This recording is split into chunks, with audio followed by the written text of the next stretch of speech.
தேசிய ஊடகவியலாளர் ஒருவர் விபத்தில் சிக்கி உயிரிழந்திருக்கின்றார். அதன் பின்னணியில் என்ன நடந்தது என்பது தொடர்பாக இதிலே விரிவாக பார்க்க இருக்கின்றோம். அது தவிர மனைவியை கணவன் துப்பாக்கியால் சுட்ட சம்பவம் தொடர்பாக செய்திகள் வெளியாகி இருக்கின்றது. ஜாழ்ப்பாணத்தில் 2 மாதங்களேயான குழந்தை உயிரிழந்த சம்பவம் பெரும் சோகத்தை ஏற்படுத்தி இருக்கின்றது. தேசிய மக்கள் சக்திக்குள் பிளவு ஏற்பட்டிருப்பதாக பரபரப்பு செய்தி ஒன்று வெளியாகி இருக்கின்றது. இவை தொடர்பாகத்தான் இந்த செய்தி தொகுப்பிலே விரிவாக பார்க்க இருக்கின்றோம். அதற்கு முதல் ஜேகே ரிப்போர்ட் எனப்படுகின்ற இந்த யூடியூப் சேனலை சப்ஸ்கிரைப் செய்து கொள்ளுங்கள். தொடர்ந்து அருகில் இருக்கின்ற பெல் பட்டனை கிளிக் செய்வதன் ஊடாக நான் போடுகின்ற ஒவ்வொரு காணொளிகளையும் நீங்கள் உடனுக்குடன் பார்க்கக்கூடிய வகையிலே இருக்கும். நான் நடராசா ஜெயகாந்தன். தற்பொழுது செய்திகளுக்குள்ளே செல்லலாம். புத்தளம் சிலாபம் போலீஸ் பிரிவுக்குட்பட்ட விலத்தவ எனப்படுகின்ற பகுதியிலே ஒரு துப்பாக்கிச்சூட்டு சம்பவம் பதிவாகி இருப்பதாக தெரிவிக்கப்பட்டிருக்கிறது. கணவன் மனைவியை துப்பாக்கியால் சுட்டு காயப்படுத்தி இருக்கின்றார். அதன் தொடர்ச்சியாக குறித்த நபர் தனது உயிரை மாய்த்துக் கொள்ள முயற்சித்த வேளை போலீசாரினால் கைது செய்யப்பட்டு வைத்தியசாலையில் சேர்க்கப்பட்டதாக தெரிவிக்கப்பட்டிருக்கின்றது. இந்த சம்பவம் தொடர்பான மேலதிகமான விசாரணைகளை போலீசார் மேற்கொண்டு வருவதாகவும் கூறப்படுகின்றது. எதற்காக இவர் இவ்வாறு மனைவியை துப்பாக்கியால் சுட்டார் என்பது தொடர்பான எந்தவித தகவல்களும் வெளியாகவில்லை. இந்த நிலையில் கணவன் மனைவியை துப்பாக்கியால் சுட்ட சம்பவம் அப்பகுதியிலே பெரும் பரபரப்பை ஏற்படுத்தி இருக்கின்றது. மற்றொரு செய்தியாக ஜாழ்ப்பாணத்தில் குழந்தை பலியான சம்பவம் பெரும் சோகத்தை ஏற்படுத்தி இருக்கின்றது. ஜாழ்ப்பாணம் நீர்வேலி தெற்கு நீர்வேலி பகுதியைச் சேர்ந்த குழந்தை ஒன்றே இவ்வாறு உயிரிழந்திருப்பதாக கூறப்படுகின்றது. 2 மாதங்கள் நிரம்பிய ஆண் குழந்தையே இவ்வாறு உயிரிழந்திருப்பதாக தற்பொழுது செய்திகள் வெளியாகி இருக்கின்றது. குறித்த குழந்தைக்கு காய்ச்சலும் சளியும் ஏற்பட்ட நிலையில் யாழ் போதனா வைத்தியசாலையில் சிகிச்சைக்கு உட்படுத்தப்பட்டிருக்கின்றது. இந்த சூழ்நிலையில் தான் குழந்தை சிகிச்சை பலனின்றி உயிரிழந்திருப்பதாக கூறப்படுகின்றது. உடற்கூற்று பரிசோதனையின் பின்னர் குறித்த குழந்தையின் மரணத்திற்கு காரணம் நுரையீரலில் கிருமி தொற்று என்று கூறப்படுகின்றது. இது தொடர்பான செய்திகள் தற்பொழுது வெளியாகி பெரும் சோகத்தை ஏற்படுத்தி இருக்கின்றது. மற்றொரு செய்தியாக கபரனை திருகோணமலை வீதியில் ஊடகவியலாளர் விபத்தில் உயிரிழந்த சம்பவம் பெரும் சோகத்தையும் அதிர்ச்சியையும் ஏற்படுத்தி இருக்கின்றது. கபரனை திருகோணமலை வீதியில் கல்வங்குவே எனப்படுகின்ற பகுதியிலே இந்த சம்பவம் இன்றைய தினம் அதிகாலை வேளை பதிவாகி இருப்பதாக தெரிவிக்கப்பட்டிருக்கின்றது. ரத்னபுரியிலிருந்து கந்தலாய் நோக்கி குறித்த ஊடகவியலாளர் மோட்டார் சைக்கிளில் பயணித்துக் கொண்டிருந்திருக்கின்றார். அந்த சந்தர்ப்பத்தில் அவர் பயணித்த மோட்டார் சைக்கிள் வாகனம் ஒன்றுடன் மோதி இந்த விபத்து இடம்பெற்றிருப்பதாக கபரனை போலீசார் தெரிவித்திருக்கிறார்கள். அதன் தொடர்ச்சியாக குறித்த ஊடகவியலாளர் சம்பவ இடத்திலே உயிரிழந்திருப்பதாக போலீஸ் தரப்பிலிருந்து தெரிவிக்கப்பட்டிருக்கிறது. தேசிய ஊடகவியலாளரான 34 வயதுடைய பிரியன் மலிந்த எனப்படுகின்ற ஊடகவியலாளரை, அதாவது கந்தலாயை சேர்ந்த ஊடகவியலாளரே இவ்வாறு உயிரிழந்திருப்பதாக தெரிவிக்கப்பட்டிருக்கிறது. இவருக்கு 2 பிள்ளைகள் இருப்பதாகவும் கூறப்படுகின்றது. தொடர்ச்சியாக அந்த மோட்டார் சைக்கிளை மோதி தள்ளிய குறித்த வாகனம் தப்பி சென்று விட்டதாக தெரிவிக்கப்பட்டிருக்கிறது. அதாவது அந்த வாகனமும் சாரதியும் அல்லது அந்த வாகனத்தில் பயணித்தவர்களும் தப்பி சென்றிருப்பதாக கூறப்படுகின்றது. இந்த நிலையில் அவர்களை தேடுகின்ற பணியில் போலீசார் ஈடுபட்டிருப்பதாகவும் கூறப்படுகின்றது. இந்த சம்பவம் பெரும் பரபரப்பை ஏற்படுத்தி இருக்கின்றது. தொடர்ந்து பல விபத்து சம்பவங்கள் தற்பொழுது பதிவாகி கொண்டிருக்கின்றது. இதனால் பல உயிர்கள் நாளாந்தம் போய்கொண்டிருக்கின்றது. இது தொடர்பாக நாங்கள் தொடர்ந்து பல செய்திகளிலே இது தொடர்பாக குறிப்பிட்டிருக்கின்றோம். முக்கியமாக மோட்டார் சைக்கிள் விபத்து என்பது அதிக அளவிலே இடம்பெற்றுக் கொண்டிருக்கின்றது. ஐதவிர பேருந்து விபத்து ஏனைய வாகன விபத்துகளும் இடம்பெறுகின்றது.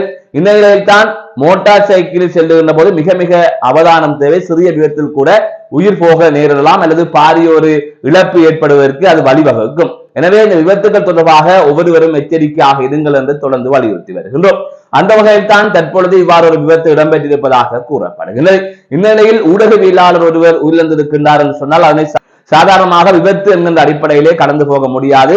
ஒருவேளை அவரால் பாதிக்கப்பட்டவர்கள் அல்லது அவரால் பாதிக்கப்பட்டுக் கொண்டிருக்கின்றவர்கள் திட்டமிட்டு விபத்தொன்றை ஏற்படுத்தி அவரை கொலை செய்திருக்கலாம் என்கின்ற ஒரு சந்தேக கண்ணோடும் இங்கு பார்க்க வேண்டி இருக்கின்றது.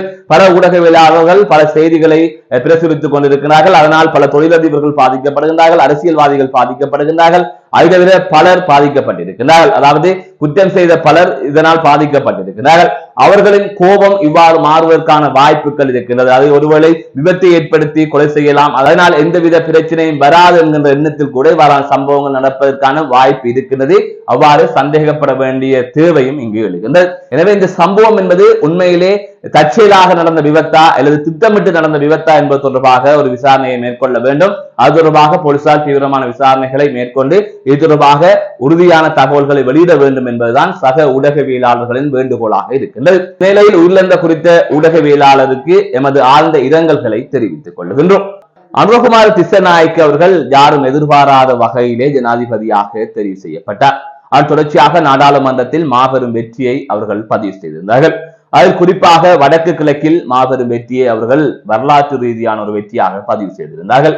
ஒரு தேசிய கட்சிக்கு தமிழ் மக்கள் இவ்வளவு ஆதரவை எந்த கட்சிக்குமே வழங்கவில்லை. அந்த வகையில் தமிழ் தேசியத்தை தாண்டி தேசிய கட்சிக்கு தமிழ் மக்கள் வாக்களித்திருந்தார்கள். ஆனால் அதனை சரியாக தக்க வைக்கக்கூடியவர்களாக தேசிய மக்கள் சக்தியினர் இல்லை. அதாவது அவர்கள் பேசாமல் இருந்திருந்தால் கூட அவர்களுக்கு தொடர்ந்து வாக்குகள் விழுந்திருக்கும். ஆனால் இங்கிருக்கின்ற நாடாளுமன்ற உறுப்பினர்கள் மற்றும் அமைச்சர் சந்திரசேகர் உள்ளிட்டோர் பேசி பேசி தேவையில்லாத கதைகளை எல்லாம் கதைத்து வாக்களிக்க இருக்கின்ற மக்களையே வாக்களிக்க விடாமல் அல்லது அவர்கள் மனமாறுவதற்கு காரணமாக அமைந்து விட்டது என்பதுதான் உண்மை. இதனை அவர்கள் ஏற்றுக்கொண்டாலும் ஏற்றுக்கொள்ளாவிட்டாலும் அதுதான் உண்மை.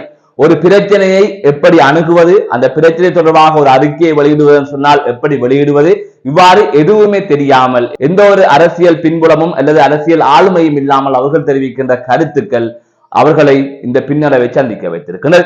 அதாவது தற்பொழுது தேசிய மக்கள் சக்தியினர் பெற்றிருக்கின்ற பின்னடைவு என்பது அவ்வளவு பெரிய பாரிய பின்னடைவு இல்லை. உதாரணமாக தென்னிலங்கையிலும் அவர்களுக்கு வாக்கு சதவீதம் குறைந்திருக்கின்றது. ஆனால் அது பின்னடைவு தான் என்றாலும் அவர்களுக்கு அது பாரிய வீழ்ச்சியாக கேட்டால் அந்த அளவுக்கு இல்லை. அதே போல வடக்கு கிழக்கிலும் அவர்களுக்கு பின்னடைவு ஏற்பட்டிருக்கிறது. அதுக்காக பாரிய வீழ்ச்சியில் அவர்கள் ஒதுக்கப்பட்டு விட்டார்கள் என்று கேட்டால் அதுவும் இல்லை. அவர்கள் தான் 2வது இடங்களிலே ஆங்காங்கே இருந்து கொண்டிருக்கிறார்கள். சில மாவட்டங்களில் 1வது இடத்தையும் பிடித்திருக்கிறார்கள். ஆகவே இப்படியான ஒரு சூழ்நிலை தற்போது இருக்கின்ற நிலையிலே ஆரம்பத்தில் பெரும்பான்மை பெறுகின்ற போது அனுரகுமார திஸ்ஸநாயக்க அவர்கள் மிதவாத ஒரு அரசியலை மேற்கொண்டு வந்தார். அதாவது அனைவரும் சமம், இலங்கை வடக்கன்று இல்லை, தமிழர் சிங்களவர்கள் இல்லை என்று ஒரு கருத்து அவரிடம் இருந்த எந்த ஒரு பாகுபாடும் இல்லாமல் இருந்தார். ஆனால் இந்த தேர்தல் முடிவுகளுக்கு பின்னர் இப்போ நடந்து கொண்டிருக்கின்ற விடயங்களை பார்க்கின்ற போது முக்கியமாக இந்த உள்ளூராட்சி மன்ற தேர்தலிலே பொதுஜன பெரமுன 2 மடங்கு வாக்குகளை பெற்றிருக்கின்றது. கடந்த முறை பெற்ற வாக்கை விட அதிகளவான வாக்குகளை பெற்றிருக்கின்றது. அது அவர்களின் வளர்ச்சியை எடுத்து காட்டுகின்றது. இப்படியான ஒரு சூழ்நிலையில் எதிர்கட்சிகளும் ஒன்று கூடுகின்றார்கள். இந்த நிலையில் கடும் போக்குவாத அரசியலை அவர் முன்னெடுத்து வருகின்றார். அதாவது ஜேவிபியின் கடும் போக்குவாத சிந்தனையுடன் அனுரகுமார திஸ்ஸநாயக்க அவர்களும் இப்போது இணைந்திருப்பதாக கூறப்படுகின்றது. அதேவேளை பிரதமர் கருணி அமரசூரிய தலைமையில் மிதவாத போக்கில் ஒரு அணி இணைந்திருப்பதாகவும் கூறப்படுகின்றது. உயர்கல்வி படித்த பலர் கருணி அமரசூரியவுடன் இணைந்திருப்பதாக தெரிவிக்கப்பட்டிருக்கிறது. ஆகவே இவ்வாறு ஒரு பிளவுத்தன்மை வந்து தேசிய மக்கள் சக்திக்கு உள்ளுக்குள்ளே இருக்கிறது என்கின்ற கருத்துக்களை ஊடகங்கள் குறிப்பிட்டு வருகின்றன. இதன் உண்மைத்தன்மை தொடர்பாக எந்தவித தகவலும் இல்லை. ஊகத்தின் அடிப்படையில் இது வெளியிடப்பட்டு வருகிறதா அல்லது இதையெல்லாம் சரியாக ஆராய்ந்து வெளியிடுகின்றார்களா என்பது தெரியவில்லை. இப்படி ஒரு கருத்து வெளியிடப்படுகின்றது. எப்படியாக இருந்தாலும் சின்ன சின்ன கருத்து முரண்பாடுகள் இருந்தாலும் அந்த கட்சி பிளவடைவதற்கான வாய்ப்புகள் இல்லை என்பதுதான் எங்களுடைய இப்போதைய கணிப்பாக இருக்கின்றது. மீண்டும் ஒரு காணொலி சந்திக்கின்றேன். நான் நடராஜா ஜெயகாந்தன்.